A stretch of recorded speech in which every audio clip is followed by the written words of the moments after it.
যারা ভোট ডাকাত তাদেরকে উন্মোচন করতে আমরা সক্ষম হয়েছি বাংলাদেশে। ওরা শুধু ভোট চুরি করে নাই, ডাকাতি করেছে। আমাদের সুস্পষ্ট অনেকগুলো দাবি রয়েছে।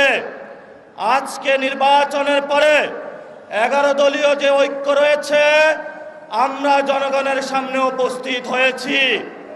আমরা প্রথমত বলতে চাই, পার্লামেন্টে যে ভোট ডাকাতরা গিয়েছে, জনগণের সামনে আমরা বিরোধী দল হিসেবে হাজির হয়েছি।